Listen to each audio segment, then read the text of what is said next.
We talked about the benefits of Amazon's brand registry for your business. Now, let's talk about the eligibility requirements and getting your brand approved. So there are 4 basic requirements for getting brand registry. The first one, which we talked about in the first video, was a trademark requirement. We talked about the requirement a little bit, but your brand name needs to be fully registered or pending approval in your respective country. So for the US, that would be the USPTO.gov website or the US Patent and Trademark Office. I will drop a list of the countries here on the screen. There's several that you can apply to. Amazon will only accept trademarks that are registered with the intellectual office that they recognize for each individual country.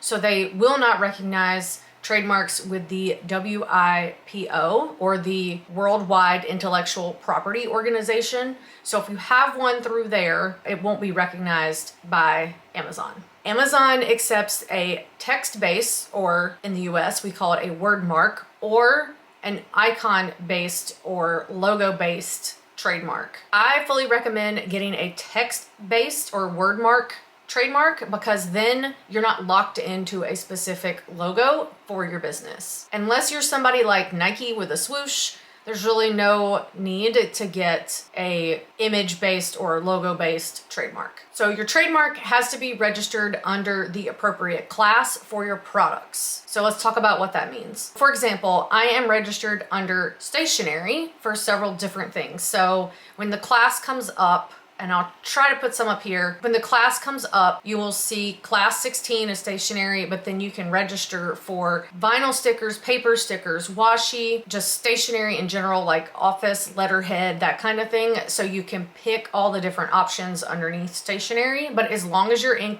that 016 or class 16, there's no extra charge for anything you pick. Now, if you pick stationery and then you also pick clothing, then clothing is going to fall into a different class and you will have to register in each one of those, and there's a fee per class. You can always add classes later. So if you start with something like stationery and I decide I want to add more things that are outside the stationery realm, like maybe I want to add some merch that's on mugs or t-shirts, I can go back and register for that class, but it has to go through the same approval process that it goes through the first time. So I recommend picking as many classes as you want to apply for and that you can afford. So number 2 is brand ownership. So the person that is applying for the brand registry must be the owner of the brand or someone that is authorized to fill out the brand registry information for the brand. So if you have someone do the application for you, then they will need to provide evidence that they are an authorized agent by the brand. So this could be a lawyer, for instance, if you're using a lawyer to file your trademark and to get you registered on the Amazon brand registry. Number 3 is supported countries. Unfortunately, Amazon brand registry is not available in every single country, but it is available in a lot of countries. And there are currently 23 countries that are supported by Amazon for brand registry. And like I said, the list that I showed earlier is straight from the Amazon website. That could obviously change depending on when you're watching this video, but that will give you a good idea of what's available. Some areas like the EU have the EU office, and then they have each individual country listed as well. So if you're in Europe and maybe you're in Germany, you have a couple of options of applying for a trademark. You can either apply through Germany or you can apply through the EU. Number 4 is active listings. Your listings that you currently have in your shop must represent your brand and contain your logo in some aspect. Amazon will ask you to supply a couple of listings or ASINs when you do your application. They will want a link to those or an ASIN number so that they can look those up on their end. You can just link to some of your current listings. You can put in your brand name, but like I said, you want to make sure that it completely matches what's on your trademark. When you do your application as well, you want to make sure that it matches what's on your trademark. So spelling, I know in the US, the word marks are all capitalized, so you can use lowercase letters, that's fine, but it needs to match exactly what it says. So if I say Stormy, I can't spell it with an IE on the trademark and then spell it with a Y on the website. It needs to match. They may also ask for photos of your products. The products photos have to be of an actual product. It can't be a digital mock-up. So if you're doing t-shirts and you're putting screen printing on the t-shirt, you can't do a mock-up and submit that. You have to actually take a picture of your t-shirt that you've had made. So you might want to get a couple made so that you can take some actual photos before you actually put in for your application. Amazon does have in there that if you do submit mock-ups or digital photos, that they may put you under more scrutiny when they do your application. The logo has to be permanently affixed to your product. So if you have a t-shirt, just a hang tag is not going to work. Your brand needs to appear somewhere. As long as you can see like if you have a tag in the back of the shirt, that should be fine. It just has to be affixed to your item and can't just be loose on a piece of paper. It does say that the logo could be permanently affixed to the product or the product packaging. I would highly recommend, especially with like mine, for instance, that it's stickers. If I put the logo just on the product packaging, my customer is going to throw the packaging away and then not going to remember where the product is from. So when they go to reorder, they're not going to know where to go. So highly recommend making sure that your logo or your brand information is somewhere on the physical product that they're not going to remove from the product when they go to use it. So I make sure that my brand name, Stormy Creatives, is on all of my sticker sheets in some way, shape, or form so that they know whose product they're using. One additional note is that for regular listings, you will need a GTIN or UPC code for each and every listing. And that means that if I have stickers and it's little dot stickers and they come in different colors, that I would need a UPC for every single color for that dot sticker. So I may have hundreds of UPCs that I need to register, and that you will have to do on the website to obtain UPCs. One thing to note is that for handmade items, you don't have to get a UPC. You can exempt out and not need to purchase those. UPCs are $20 to $30 a piece. Sometimes it depends on how many you purchase at a time. You can purchase in bulk.